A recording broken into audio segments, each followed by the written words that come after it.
اعوذ باللہ من الشیطان الرجیم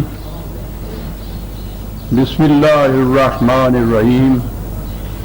عزیزان من، آج اپریل 1983 کی 8 تاریخ ہے اور درس قرآن کریم کا آغاز سورہ الحدید کی آیت 4 ہی سے ہو رہا ہے، اگرچہ اس کی ابتدا تو صاحب کا درس میں ہو گئی تھی. 57/4 صاحب کا درس میں بات وہ چلی تھی جو میں نے کہا تھا کہ هو الاول والآخر والظاہر والباطن سے وہ کس طرح سے وحدت وجود کے لیے سند لاتے ہیں. تو وہ تفصیل سے میں نے عرض کر دیا تھا کہ وہ تو اگلی آیت میں خود قرآن کریم نے وضاحت اس کی کر دی کہ خدا کا اور کائنات کا تعلق کیا ہے. خلق السماوات والارض فی 6 ایام، وہ خالق ہے اور یہ مخلوق ہے، یہ تو اس کی تخلیق ہے. تو وہ خالق اور مخلوق تو ایک ہو نہیں سکتے نا، یہیں سے اس نے خود تردید کر دی اس چیز کی. قرآن کریم میں متعدد مقامات پر آیا ہے کہ یہ کائنات کی تخلیق کی تکمیل 6 مختلف پیریڈز میں ہوئی. ایام کے معنی دن ہی نہیں ہے، منازل، پیریڈ، فیزز جس کو کہتے ہیں. اور اب تو یورپ کے سائنسدان جو تحقیق کر رہے ہیں وہ ان مختلف منازل کو، مراحل کو متعین کر رہے ہیں جن میں سے گزر کر یہ محسوس کائنات اس شکل میں آئی جس میں اب ہمارے سامنے ہے. تو وہ یہی پیریڈز ہیں جن کے متعلق قرآن نے یہ کہا ہے کہ اس طرح تکمیل تک پہنچی اس کی تخلیق. اور اس کے بعد پھر وہی بات ان کی آ گئی. ثم استوى علی العرش، تو میں نے عرض کیا تھا کہ ہمارے ہاں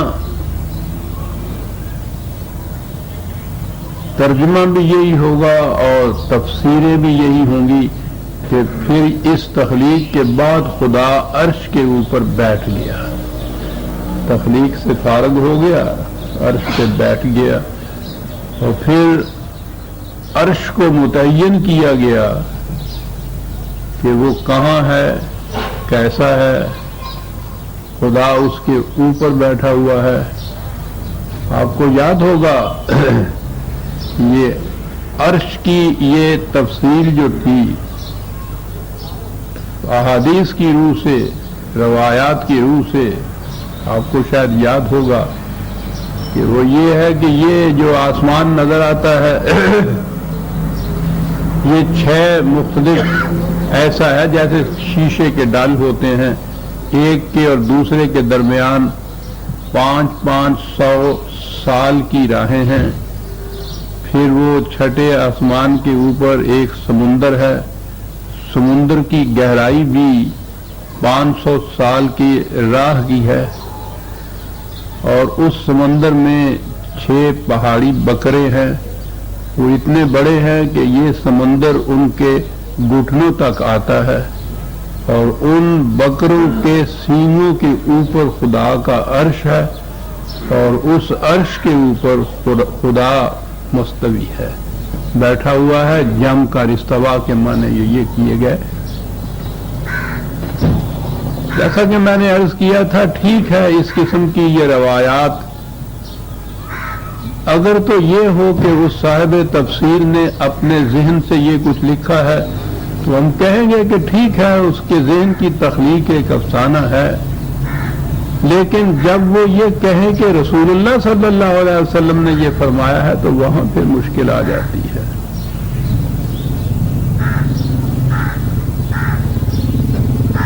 اب ان حضرات کا تو کچھ کہنا نہیں، انہوں نے اپنے ہاں سے یہ باتیں کی، اپنے حجرے میں بیٹھ کے ہی یہ چیزیں گفتگو کی، اپنے ہی سامعین کو سنائی، اپنے شاگردوں کو پڑھائی، وہیں تک بات ہوئی. لیکن جب آپ اس قرآن کو اور نبی اکرم صلی اللہ علیہ وسلم کی علمی فضیلت کو دنیا کے سامنے پیش کریں گے تو پھر وہاں آپ سوچئے کہ اس قسم کے افسانوں کا اثر کیا ہوگا ان کے اوپر۔ پہلی تو یہی چیز کہ یہ کائنات 6 دنوں میں پیدا کی، تو میں نے عرض کیا تھا کہ یہ تورات میں ہیں یہ 6 دن، قرآن کی روح سے تو ایام 6 پیریڈز ہیں۔ پھر اگلی بات یہ ہوئی کہ اس کے بعد وہ عرش پر مستوی ہو کے مستولی ہو کر بیٹھ گیا، مسلط ہوا، اور عرش کی یہ تفصیل بتائی گئی۔ تو اب ہم اسی مقام پہ پہنچ گئے جہاں یہ تورات و انجیل تھی، اور جنہیں ہم محرف کہتے ہیں کہ وہ اپنی اصلی شکل میں نہیں رہی، تو وہیں لے آئے ہم قرآن کو بھی۔ یہ میں نے عرض کیا تھا کہ جب تک یہ ذہن میں نہ آئے گا کہ یہ جو الفاظ ہیں ان کے کچھ مجازی معنی بھی ہوتے ہیں، بات قرآن کی سمجھ میں نہیں آئے گی۔ اب ان چیزوں کو اگر حقیقی معنوں پہ ہی آپ مستوی کریں گے تو پھر تو آپ کو متعین کرنا پڑے گا۔ اپنی زبان میں آپ یہ کہتے ہیں کہ تخت و تاج جب آپ کہتے ہیں تو وہ سچ مچ کا ایک تخت نہیں ہوتا، تاج سچ مچ کا ہی سر پہ رکھا ہوا نہیں ہوتا، وہ تختہ الٹ جاتا ہے جب تو وہ کوئی لکڑی کا بنا ہوا تختہ نہیں ہوتا کہ جو وہ الٹ جاتا ہے سچ مچ۔ تھرون بھی جب انگریزی زبان میں آپ کہتے ہیں، کراؤن بھی جب یہ کہتے ہیں تو اس کے معنی مملکت کا اقتدار ہوتا ہے۔ انہی معنوں میں یہ اس معنی میں جس میں یہ تھرون یوں لیا جاتا ہے، جس کے معنی وہ پاور ہوتی ہے، وہ اقتدار ہوتا ہے مملکت کا، انہی معنوں میں یہ عرش کا لفظ بھی مجازی طور پر عربی زبان میں بولا جاتا ہے۔ تو یہ تو کنٹرول کے معنی میں آتی ہے یہ چیز، اقتدار کے معنوں میں یہ آتی ہے کہ وہ صرف یہ نہیں کہ خالق ہے، اور خالق تو ایسا بھی ہوتا ہے کہ یہ کسی نے کوئی مشین بنائی، بنانے والا کہیں بیٹھا ہے، مشین وہ کسی جگہ ہے، دونوں میں کوئی تعلق باقی نہیں رہتا۔ جو بننا تھا اس نے بن چکی، اب یہ جہاں جی جائے وہ رکھا جائے اس کو۔ خالق اور یہ مخلوق اس طرح سے الگ الگ ہوتی ہے، لیکن وہ خالق اس قسم کا نہیں کہ اس نے کوئی چیز پیدا کی اور اس کے بعد اس کا کوئی تعلق ہی اس سے نہ رہا۔ اس پر جو کنٹرول ہے اس پورے نظام پر، وہ اس نے اپنے ہاتھ میں رکھا ہوا ہے۔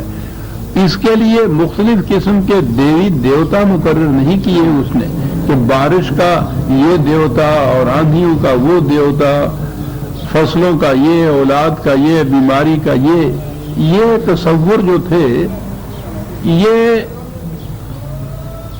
پہلی اقوام قدیمہ میں ہر جگہ پایا جاتا تھا، کیونکہ انسان کا شعور اپنے بچپن کے زمانے میں تھا، وہ ذہن میں نہیں لا سکتا تھا کہ کوئی ایک اتھارٹی اس قسم کے مختلف کام بھی کر سکتی ہے۔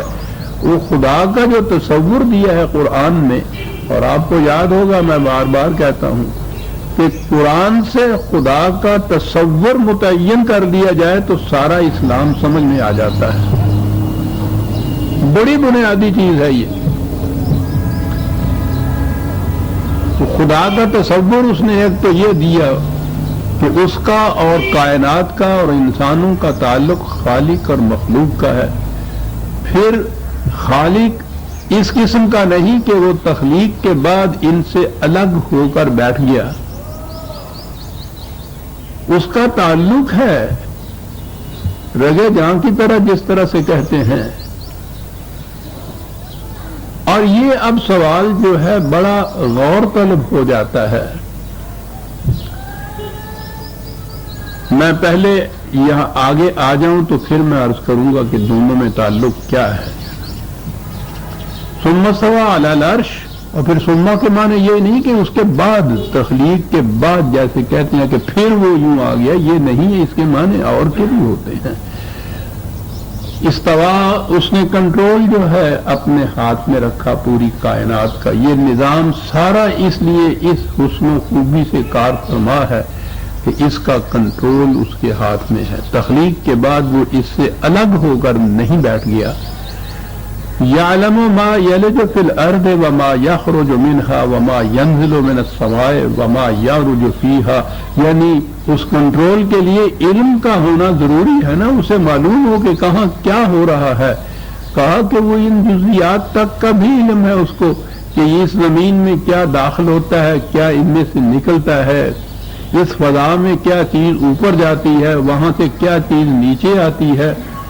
یہ تمام چیزوں کا گویا اس نظام کے یوں ہی اشاراتی عناصر گنا دیے کہ ان تمام چیزوں کا اسے علم ہے، اور علم کے معنی یہ ہے کہ وہ کنٹرول ان چیزوں کا اس نے اپنے ہاتھ میں رکھا ہوا ہے. اب یہ تو خارجی کائنات اور خدا کا تعلق رہا. انسانوں کے متعلق کہا کہ وَهُوَ مَعَكُمْ أَيْنَ مَا كُنْتُمْ. یہ ہے وہ اہم چیز جو خدا کا تصور جو قرآن پیش کرتا ہے.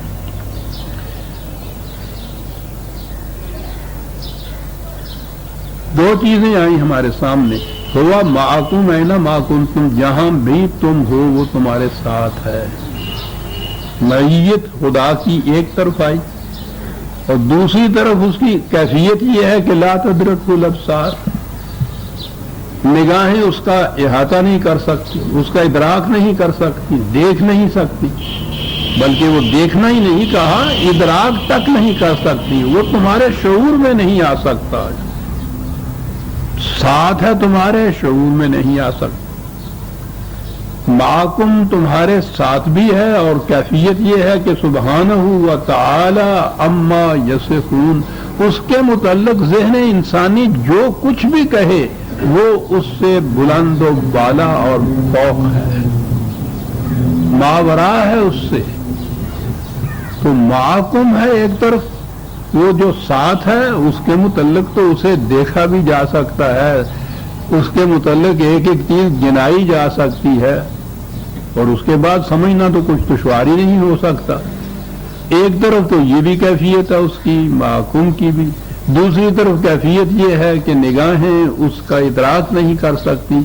انسانی ذہن جو کچھ بھی اس کے متعلق کہے وہ اس سے ماورا ہے، سبحانہ و تعالی. یعنی اب یہ دیکھیے کہ کس قسم کا تصور اس کا آ رہا ہے.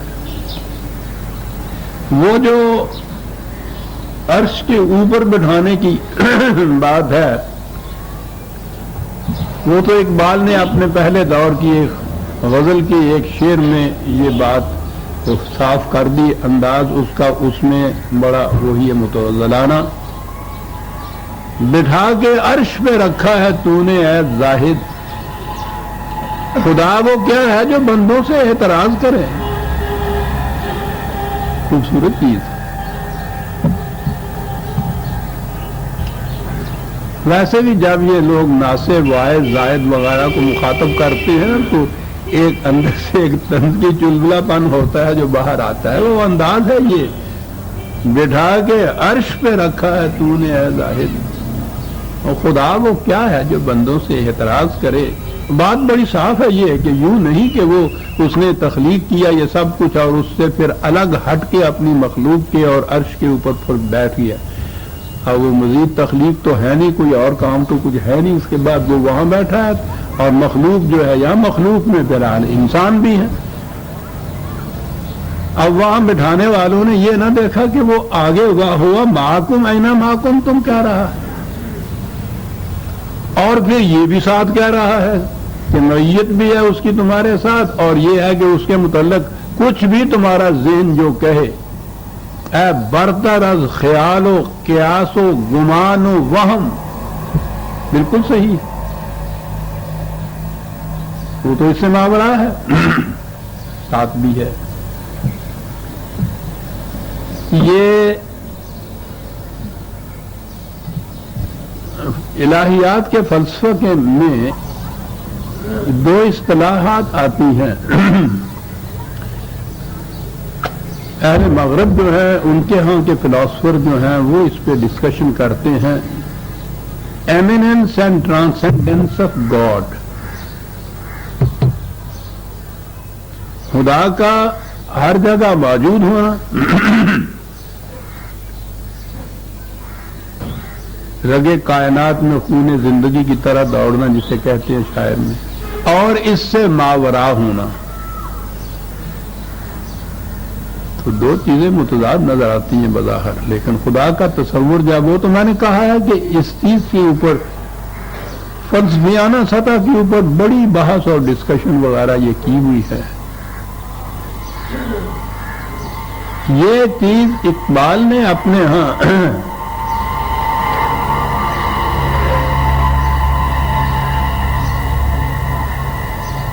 دو اصطلاحیں اس نے بھی اپنے ہاں استعمال کی ہیں۔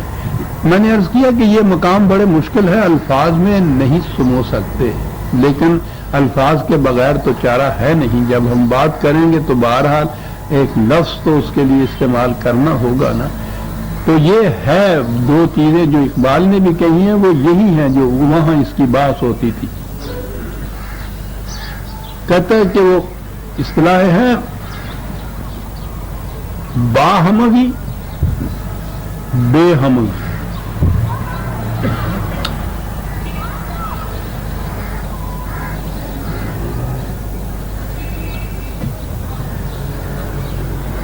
میں نے عرض کیا ہوا کہ خدا نے جو اپنی صفات قرآن میں گنائی ہیں وہ یوں ہی نہیں ہے کہ اس نے ڈسکرپشن اپنی کوئی دے دی ہے اور ہم سمجھیں کہ خدا ایسا ہے، خدا ایسا ہے۔ جب اس نے کہا ہے صبغت اللہ کہ انسان اپنے اندر، اپنی ذات کے اندر صفات خداوندی کا ایک عکس پیدا کرے۔ عکس میں نے اس لیے کہا ہے کہ خدا کی صفات تو اس کی ذات کی طرح لا منتہا ہے، محدود نہیں ہے، اور انسان جو کچھ بھی اپنے اندر پیدا کرے گا وہ تو محدود ہوگا۔ اس لیے میں ہمیشہ یہ لکھا کرتا ہوں اعلی حد بشریت، جتنا ایک انسانی زندگی میں ممکن ہے اس حد تک خدا کی صفات کو اپنی ذات میں پیدا کرنا، یہ ہے مقصد جو قرآن نے خدا کی صفات بیان کی ہے۔ تو یوں ہی نہیں کہ وہاں الفاظ ہیں اور ہمارے ذہن میں یہ آ جائے کہ ہاں ہاں وہ ایسا ہے، وہ تو ایسا ہے اور تو اس قسم کا ہے۔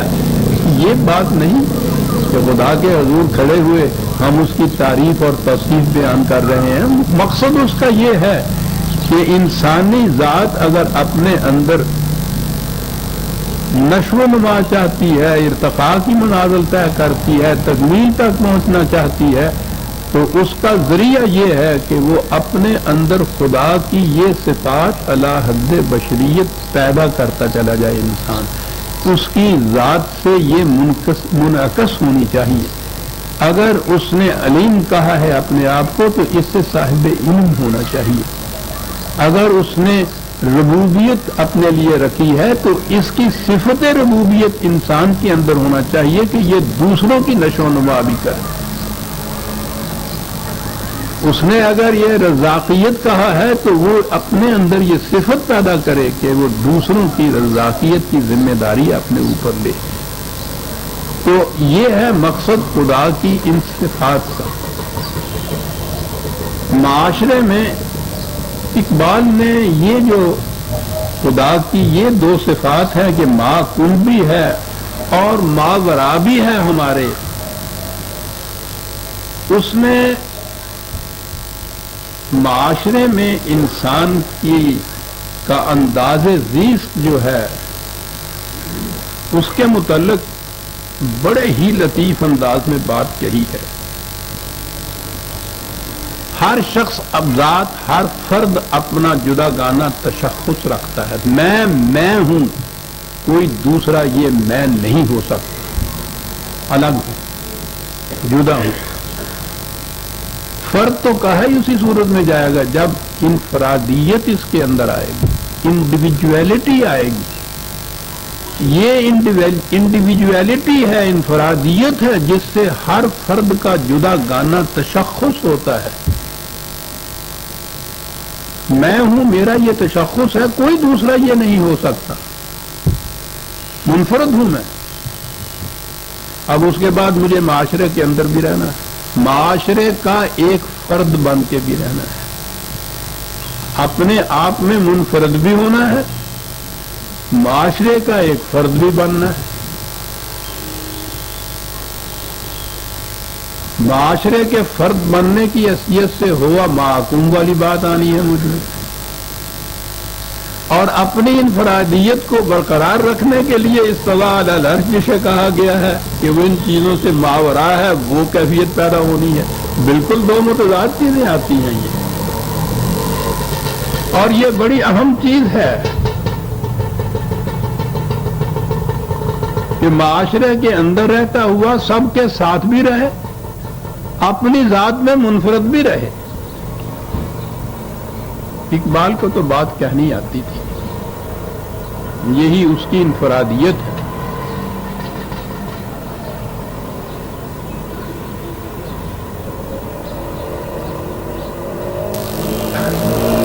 زندگی انجمن آراؤ نگہدار خود است۔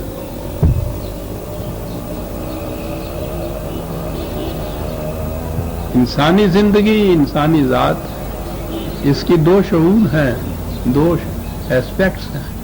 انجمن آرا معاشرے کے اندر انجمن کا ایک فرد نگہدار خود است، اپنی ذات میں منفرد، اس کی نشو و نما، اس کا ارتقاء،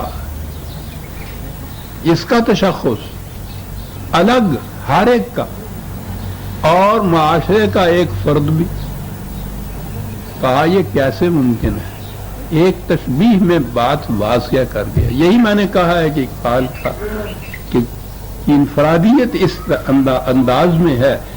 پھر سن لیجئے، زندگی انجمن آراؤ نگہ دار خودست، اے کہ در قافلہ ای با ہما راؤ بے ہما شاؤ۔ اللہ افراد کارواں کی مثال بھی کہ چلنا ہے تمہیں قافلے کے ساتھ، یہ تو ہوا معکم این معکم، قافلے کا ایک فرد، لیکن اس کے باوجود اپنی انفرادیت کو قائم رکھتے ہوئے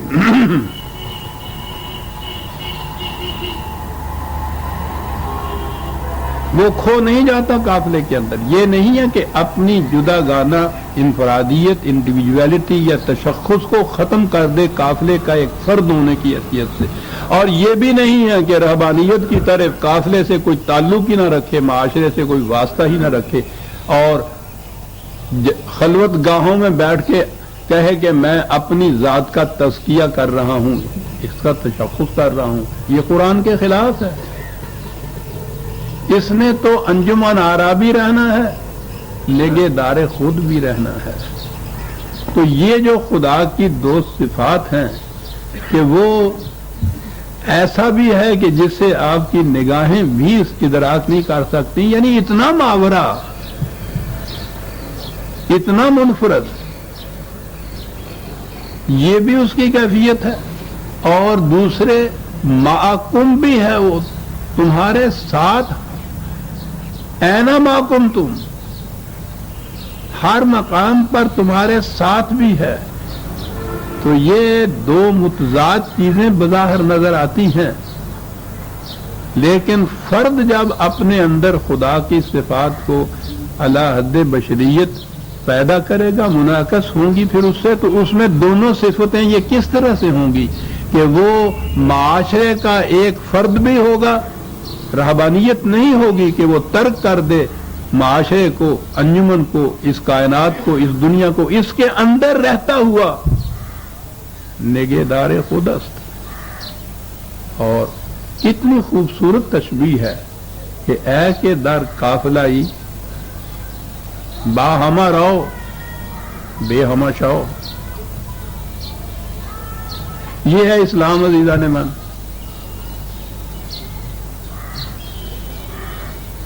خدا نے یہ جو کہا ہے کہ ہمارے پاس آؤ گے تو فرادہ آؤ گے، وہ یہ ہے کہ تمہاری منفرد شخصیت جو ہے وہ ہوگی، اس سے ہم اندازہ لگائیں گے کہ تم نے اپنی ذات کی کس قدر نشو و نما کر دی تھی وہاں۔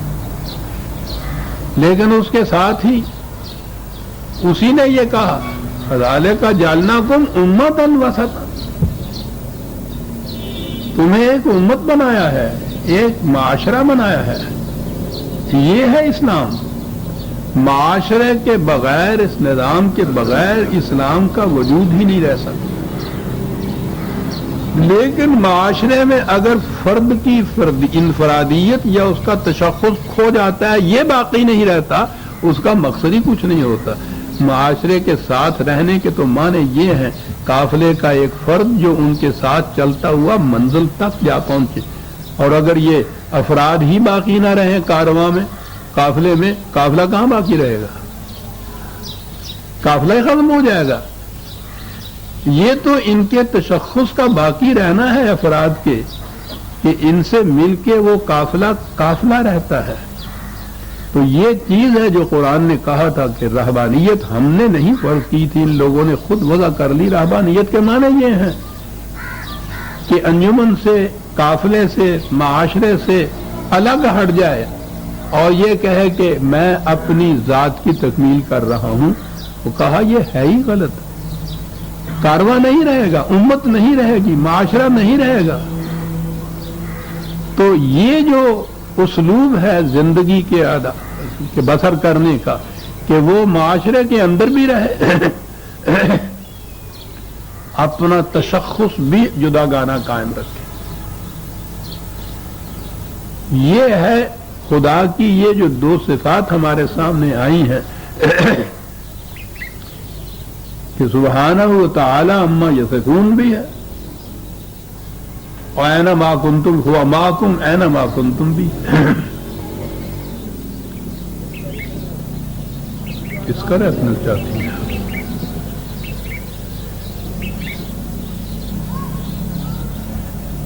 یہ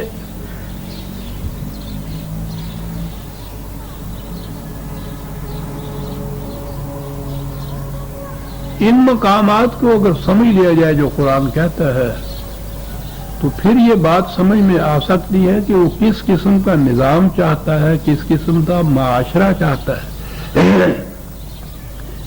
معاشرے میں اگر آپ مکینیکلی کچھ قوانین کو نافذ کر دیتے ہیں، کچھ تو اس کا تعلق انسان کی ذات سے نہیں ہوتا، وہ تو مشین ہو جاتا ہے۔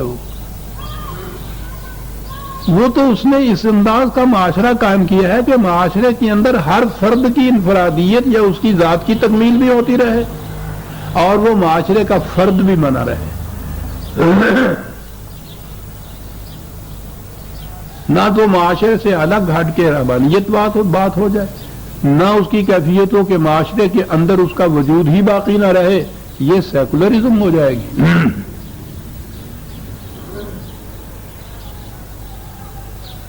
یہ دونوں چیزیں خلاف ہے اسلام ہے۔ مکینیکلی اسلام نہیں کہیں نافذ کیا جا سکتا یا انٹروڈیوس ہوتا، اس کے معنی کچھ نہیں ہے۔ معاشرے کے ہر قدم کا، ہر اقدام کا اثر اس کی ذات پہ پڑنا چاہیے، اس کی تکمیل کا اسے موجب یا ذریعہ بننا چاہیے معاشرے کے اندر جو جا رہا ہے، جیسا قافلے کے ساتھ چلنے سے وہ اب منزل کی طرف جا رہا ہوتا ہے۔ کہنے کو تو یہی ہوتا ہے کہ قافلہ منزل کی طرف جا رہا ہے، قافلے کا ہر فرد منزل کی طرف جا رہا ہوتا ہے۔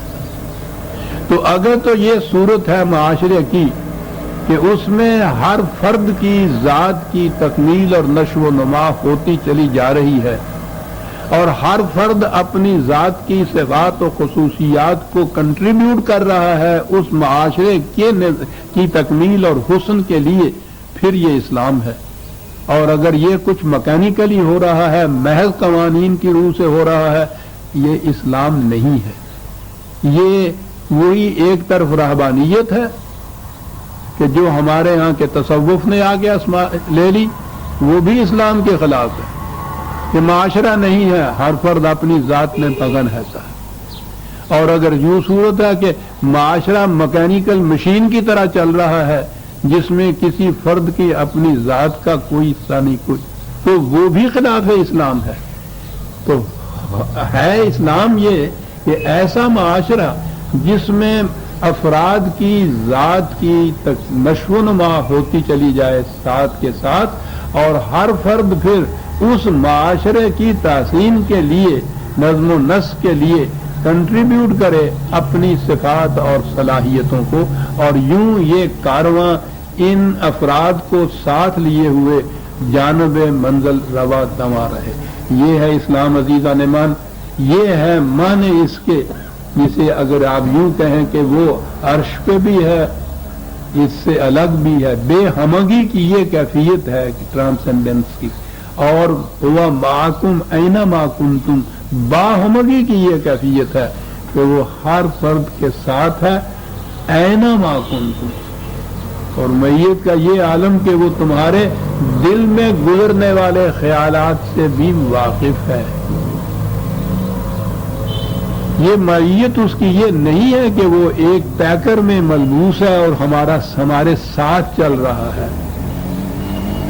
بات اس کے علم کی ہے، بات اس کے قانون مکافات کی ہے.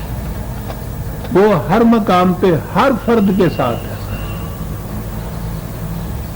بات میں سے بات نکل آئی، ہمارے ہاں کبھی کوئی سوچتا نہیں ہے. یہ خصوصیت تو صرف خدا کو حاصل ہو سکتی ہے کہ وہ ہر مقام پہ ہر فرد کے ساتھ ہو. آپ کو معلوم ہے ہم نے کیا کیا؟ ہم نے یہی خصوصیت شیطان کو دے دی. وہ ہے نا کہ شیطان ہر فرد کے ساتھ ہر جگہ ہوتا ہے. معاذ اللہ.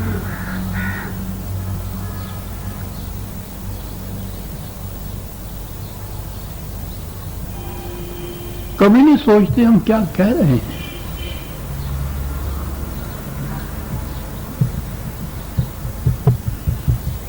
ہوا معکم اینما کنتم، یہ خدا ہی کی خصوصیت ہے، کسی اور کی نہیں ہو سکتی. کتنی متضاد چیزیں ہیں جو بہت بجا وقت ہم کہہ جاتے ہیں، اور کبھی اس لیے کہ غور کرنا، فکر کرنا، سوچنا تو ہمارے ہاں آرام کراتے ہوتے ہیں. ورنہ اگر ذرا کہیں کھڑے ہو کر، جیسے قرآن نے کہا کہ ذرا رک جاؤ، ٹھہرو، ذرا سوچو، ثم تتفکروا، پھر سوچو ہم کیا کہہ رہے ہیں.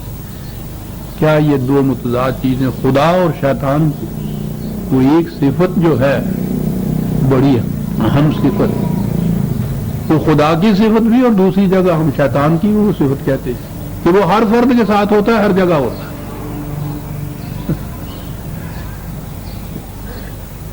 اور یہ سارا کچھ جو ہے وہ کاہے کے لیے؟ واللہ بما تعملون بصیر.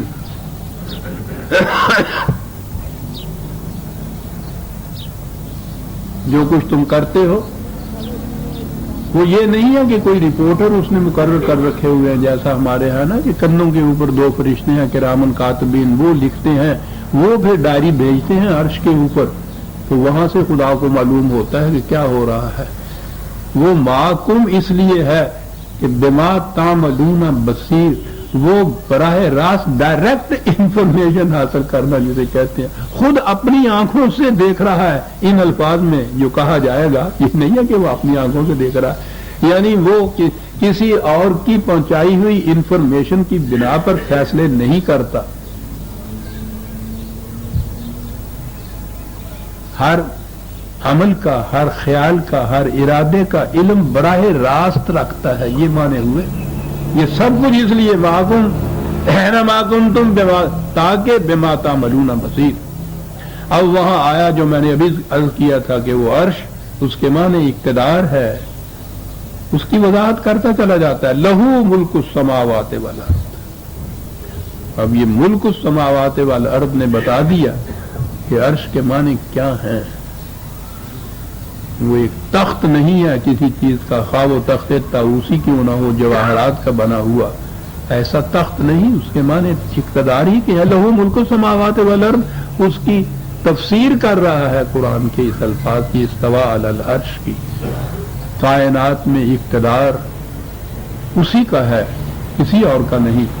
وَإِلَى اللَّهِ تُرْجَعُ الْأُمُورُ. اور جو معاملات بھی کہیں ہوں، آخر الامر ان کا فیصلہ اس کے قانون کے مطابق ہوتا ہے.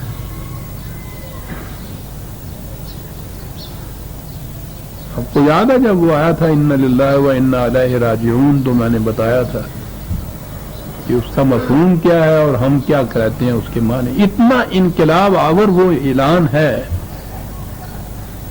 تو ہماری کیفیت یہ کہ ہمیشہ بس ایک ہی موقع رہ جاتا ہے اس کے استعمال کا کہ جہاں کسی کے مرنے کی اطلاع ملی اور بے ساختہ ہم نے کہا انا للہ و انا الیہ راجعون.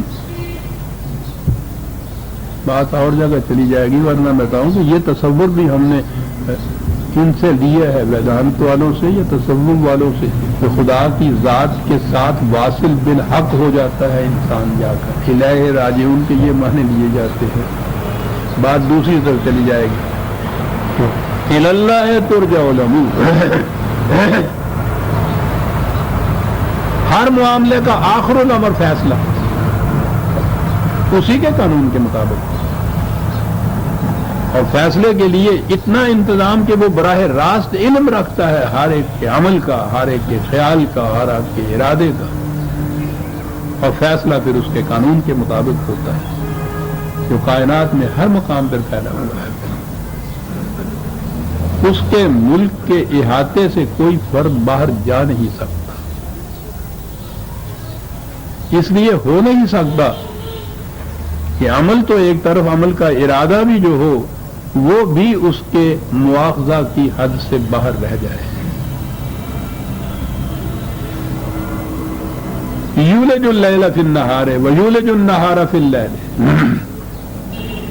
کیا حسین انداز ہے اس کا عزیزان من، پوچھئے نہیں. میں تو ایک ایک قدم پہ کھڑا ہو جاتا ہوں، آگے بڑھنے کو جی نہیں چاہتا. یعنی وہ نظارہ اتنا پرکشش ہوتا ہے کہ پاؤں پکڑ لیتا ہے انسان کی. وہ خارجی کائنات کی مثالیں دیے چلا جا رہا ہے، اور جو اس سے مقصد ہے وہ آخر میں ساتھ کے ساتھ بیان کیا جا رہا ہے. ادھر سے یہ چیز تھی کہ یعلم ما یلج فی الارض وما یخرج منہا، یہ کائنات کی چیزیں، زمین و آسمان کا نظام، کیا کیا اس میں طبعی طور پر ہوتا ہے، اور وہ سارا کچھ اینما کنتم کے لیے، کاہے کے لیے، عالم بما تعملون بصیر کے لیے. ملک السماوات والارض کہا، اقتدار سارے کا سارا. پھر وہ مثال وہی تھی، وہ لے آئے یولج اللیل فی النہار. زمین آگے بڑھتی نہیں، زمین نہیں، رات کی تاریکیاں آگے بڑھتی ہوئی دن کی روشنی میں تبدیل ہو جاتی ہیں، اور دن سرکتا سرکتا لیل کی آغوش میں چلا جاتا ہے. کیا خوبصورت پیرایا بیان ہے. یہ ہو رہا ہے، چلو جی ہو رہا ہے، ہمیں اسے کیا واسطہ کہ دن کہاں چلا جاتا ہے اور رات کہاں چلی جاتی ہے.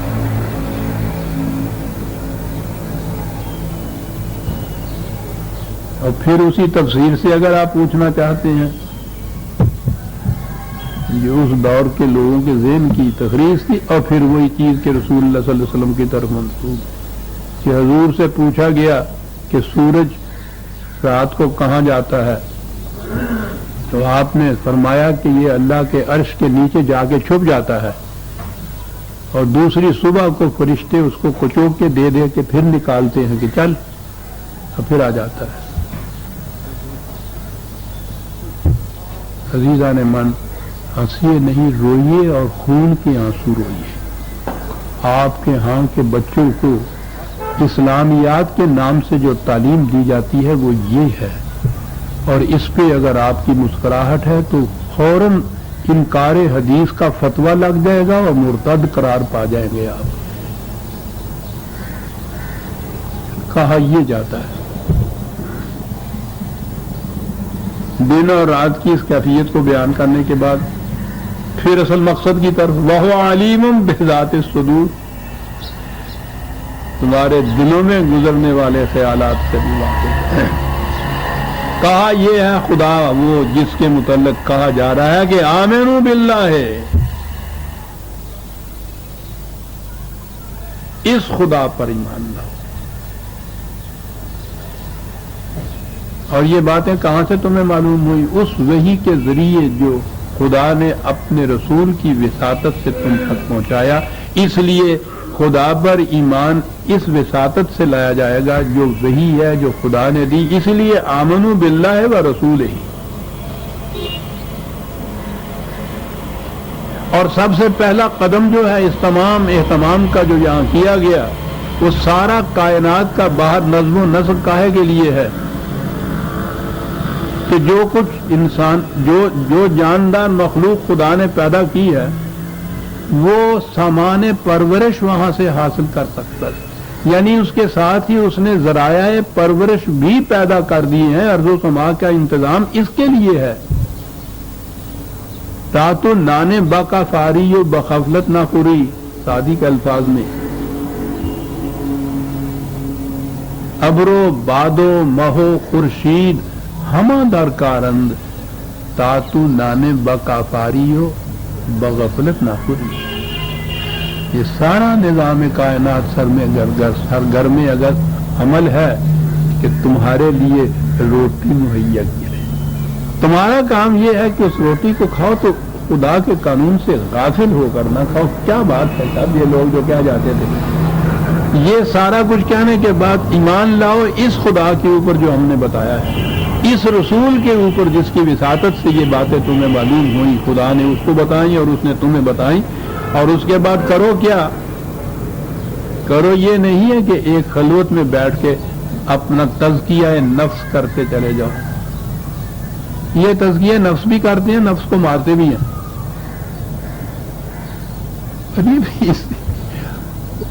اب تو میں کہتا ہوں تو اپنے آپ پہ شرم آتی ہے کہ تو کیا کرتا رہا تھا آدھی عمر۔ بہرحال یہ اس کا صدقہ، اس کا احسان تھا عزیزان من کے ان ظلمات کی وادیوں سے نکل آیا میں۔ کاہے کے لیے سب کچھ کرو؟ انفقوا مما جعلکم مستخلفین فیہ، پہلا قدم یہ ہے کہ یہ جو کچھ سامان رزق میں ملا ہے اسے کھلا رکھو، نوع انسانی کی پرورش کے لیے، بلکہ ہر جاندار کی پرورش کے لیے۔ یہ سارا کچھ کرنے کے بعد پہلی چیز یہ کہی گئی ہے،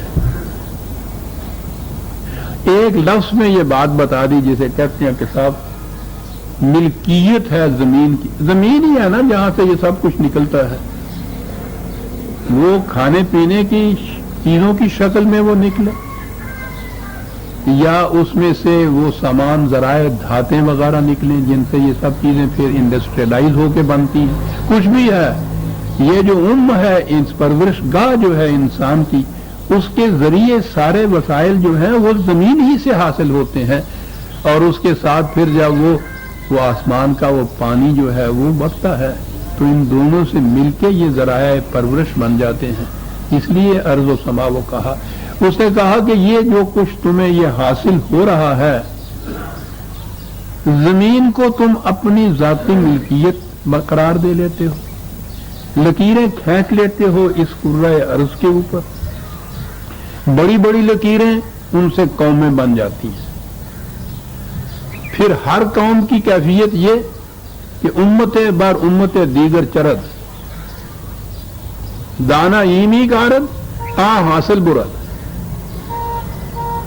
دیکھیے یہ لکیریں جو کھینچی ہیں انسان نے، تو ان لکیروں میں کیفیت یہ کہ ایک لکیروں کے ہاتھے کے اندر بسنے والے انسان دوسروں سے اپنے آپ کو الگ سمجھتے، الگ ہی نہیں ان کا دشمن کر۔ ہر قوم کی کوشش یہ ہوتی ہے کہ دوسری قوم جو ذرا اس سے کمزور ہو، اس کی تمام محنتوں کے ماحصل کو کسی نہ کسی طرح سے نچوڑ کے، کھسوٹ کے، لوٹ کے اپنے ہاں لے جائے۔ ہر قوم کی یہ کوشش ہوتی ہے۔ یہ ساری کشمکش جو آپ کے یہاں جسے سیاسی کہتے ہیں، وہ ہے ہی معاشی حقیقت میں۔ ہر قوم کی یہ کوشش ہوتی ہے۔ یہ قوم کیسے بنی؟ وہ ایک لکیر کھینچنے سے۔ اس بڑی لکیر کا جو احاطہ ہے وہ جیل خانے کے اندر وہ ایک سیل ہوتے ہیں نا الگ، پھر اندر اس احاطے کے اندر پھر لکیریں کھینچی۔ یہ چودھری فتح خان کی زمین ہے، لکیر کھینچی ہوئی ہے، اندراج ہے پٹواری کے خانے رجسٹر میں۔ لکیر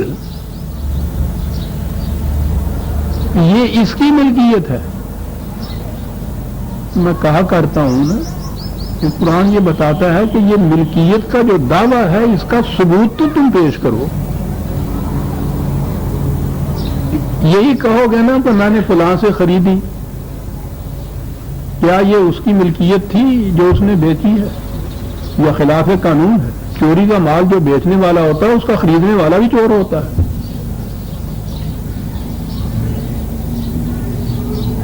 دونوں کو سزا ملتی ہے.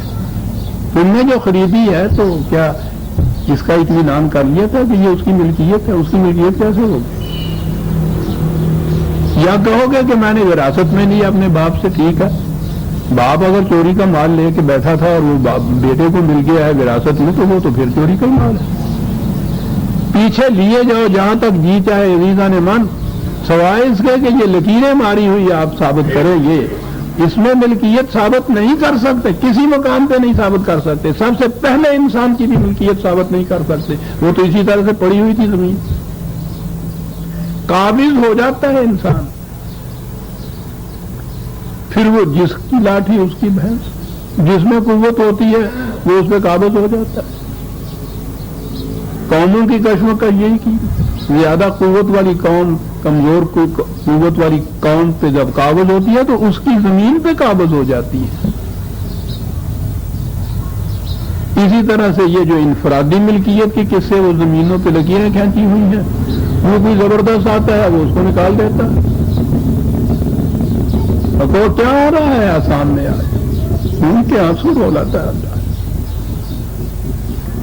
اتنے سالوں سے بچنے والے انسان اپنا ڈھور ڈنگر کی طرح وہاں سے ہانکے چلے جا رہے ہیں. جو نہیں اٹھتا ان کو قتل کیا چلا جا رہا ہے. قوت والا قابض ہو رہا ہے نا اس کمزور کے مقابلے میں. پھر یہ ملکیت ان کی برحق ہو جائے گی. پھر UN ان کے حق میں فیصلہ دے دے گا کہ یہ ٹھیک ہے، یہ اہل فلسطین کی زمین نہیں ہے، یہ اسرائیل کی زمین ہے. کیا تماشا ہے؟ کیا کہتا ہے قرآن؟ کہا کہ اتنا ہی تمہارا استحقاق ہے نا، جعلکم مستخلفین فیہ. پہلے جو اس کے اگر تم ان کو مالک کہو یا جو ان کا انتظام کرتے تھے، جس کی قبضے میں یہ چیز تھی، وہ چلے گئے تو پھر یہ تمہارے قبضے میں آ گئی جیسے تم کہتے ہو.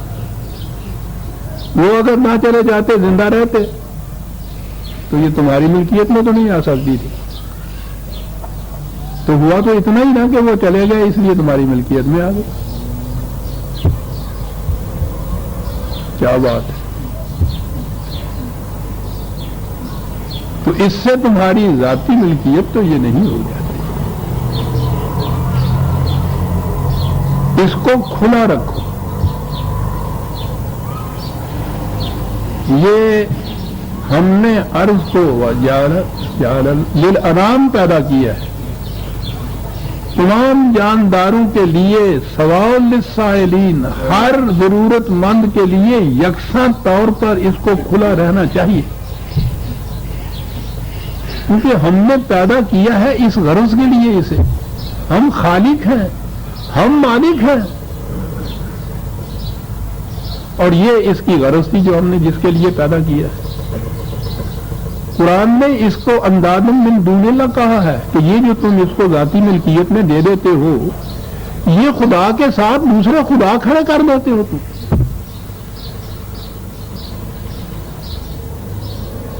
ناجائز ملکیت والا دوسرا مالک جو ہوتا ہے اسی کو تم شریک کہو گے نا اصطلاح میں. یہی شرک ہوگا نا، ایک رقبے کے دو مالک ہو جائے. کہا اتنی سی چیز تھی تو ہم نے تو اسے نوع انسانی نہیں، تمام جانداروں کی پرورش کے لیے ذریعہ نشو و نما بنایا تھا. اس کو کھلا رکھو. فالذین آمنوا منکم، پہلے کہا ہے نا آمنوا باللہ ورسولہ، ان حقائق کو تسلیم کرو، ان پر ایمان لاؤ. تو یہ سچی چیز ہے. ایمان کے معنی ہے کہ یقین اس بات کا کہ یہ صحیح چیز ہے. قرآن کے دعاوی کی صداقت پر قلب اور دماغ کے اطمینان کے ساتھ یقین پیدا کر دینا، یہ ایمان ہے. پہلے کہا تھا نا یہ ایمان لا. کہا کہ والذین آمنوا منکم، جو لوگ تم میں سے اس طرح سے ایمان لے آئیں گے اس حقائق کے اوپر جو ہم بیان کر رہے ہیں، وانفقوا، اور اسے کھلا رکھیں گے نوع انسانی کی پرورش کے لیے، لہم اجر کبیر، یہ ہیں جن کے لیے بہت بڑا اجر ہوگا. انفاق وہ چیز ہے، پہلا قدم یہ ہے.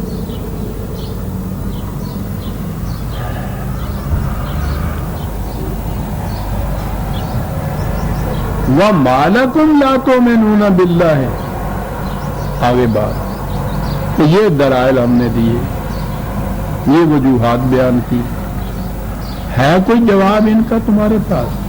جب نہیں تو پھر کیا ہو گیا ہے تمہیں کہ اس قسم کے خدا پر ایمان نہ لاؤ جو یہ ہدایات دے جائے؟ کیا ہو گیا ہے تمہیں پھر؟ یا تو آؤ ہاتھوں برہانکم ان کنتم صادقین، اپنے دعوے میں سچے ہو تو دلیل لاؤ. دلیل تمہارے پاس کوئی ہوگی نہیں تو پھر ما لکم لا تؤمنون باللہ والرسول یدعوکم لتؤمنوا بربکم، اور رسول تمہیں دعوت دے رہا ہے، پکار رہا ہے.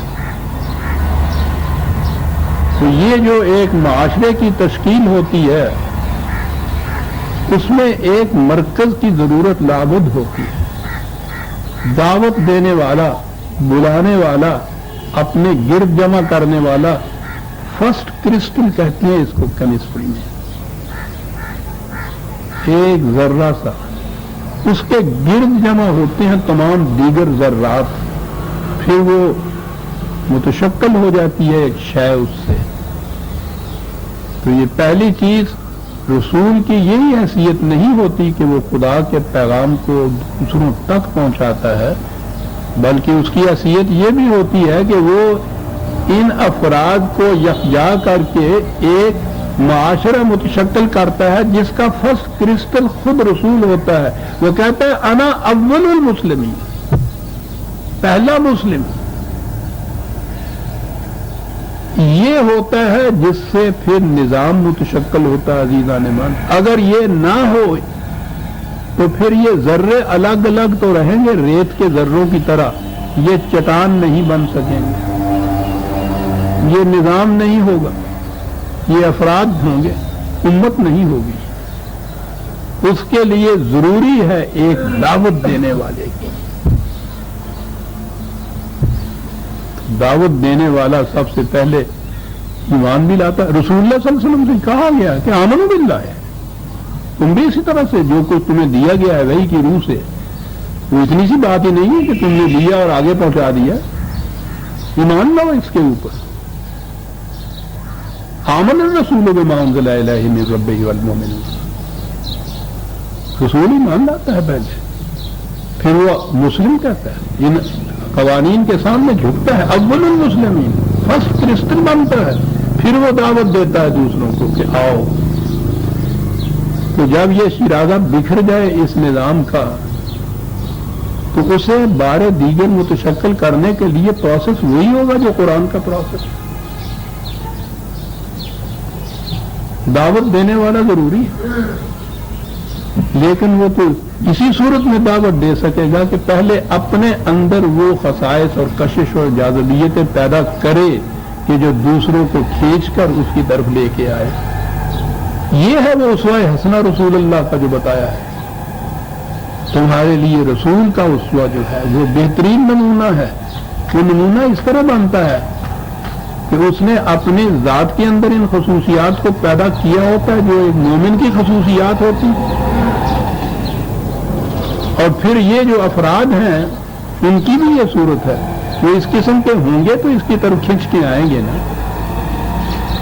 جو فولاد نہیں وہ مقناطیس کی طرف جائے گا کس طرح سے؟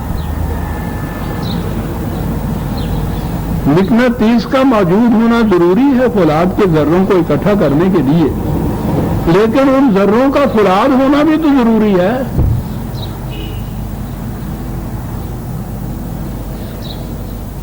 یہ تھا وہ پروسیس جس سے نبی اکرم صلی اللہ علیہ وسلم نے 13 سال کی مکے کی زندگی میں یہ جو فولاد کے ذروں کے اوپر زنگ لگ گیا ہوا تھا، یوں کہیے کہ اپنی تعلیم و تربیت سے اس زنگ کو اتارا.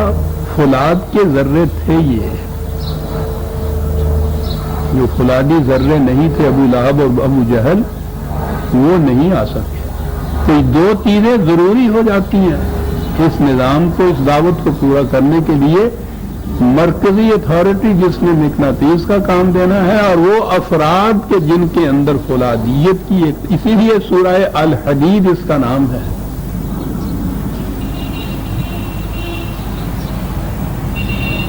یوں یہ چیزیں اکٹھی ہوتی ہیں عزیزان من تو ایک اسلامی نظام متشکل ہوتا ہے۔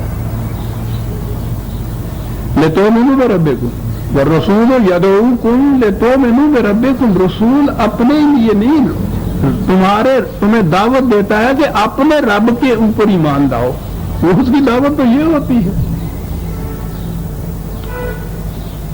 وَقَدْ أَخَذَ مِيثَاقَكُمْ إِن كُنتُم مُّؤْمِنِينَ، ایمان لاتے وقت تو تم سے ایک عہد لیا گیا تھا، بلکہ تم نے خود ایک عقد باندھا تھا، میثاق تھا، یہ معاہدہ کیا تھا تم نے ایک، وہ معاہدہ قرآن کے اندر موجود ہے۔ یاد رکھو عزیزان من، کوئی شخص جو مسلمان ہوتا ہے، جسے ہم کہتے ہیں نا ایمان لاتا ہے، تو وہ یہ چار لفظ کہنے سے ایمان نہیں وہ لے آتا کہ آمنت باللہ و ملائکتہ و کتبہ و رسلہ، یہ نہیں ہے، وہ ایک معاہدہ کرتا ہے، اور معاہدہ یہ ہے کہ ان اللہ اشتری من المؤمنین انفسهم و اموالهم بان لهم الجنہ، وہ معاہدہ کرتا ہے کہ میں اپنی جان اور مال خدا کے ہاتھ بیچ دیتا ہوں، اور خدا کہتا ہے کہ اس کی قیمت میں ہم تمہیں جنت عطا کرتے ہیں۔ یہ مابین ان دونوں کے معاہدہ ایک ہوتا ہے، اس سے ایک فرد مسلمان ہوتا ہے یا مومن ہوتا ہے۔ تو کہا کہ تم نے تو پہلے ایک معاہدہ کیا ہوا ہے اس قسم کا، تو اس معاہدے پر عمل کرنے کا اب وقت آ گیا ہے، تو ان کنتم مومنین، یاد رکھو، واقعی اگر تم اس طرح سے ایمان لائے ہوئے ہو تو اب اس معاہدے کی پابندی کرو جس معاہدے کی روح سے تم اس زمرے کے اندر داخل ہوئے تھے، اس انجمن کے، اس سوسائٹی کے ممبر بنے تھے۔ عزیزان من، سورہ الحدید کی آیت 8 تک ہم آ گئے، 9 سے آئندہ لیں گے۔ ربنا تقبل منا انک انت السمیع العلیم۔ شکریہ۔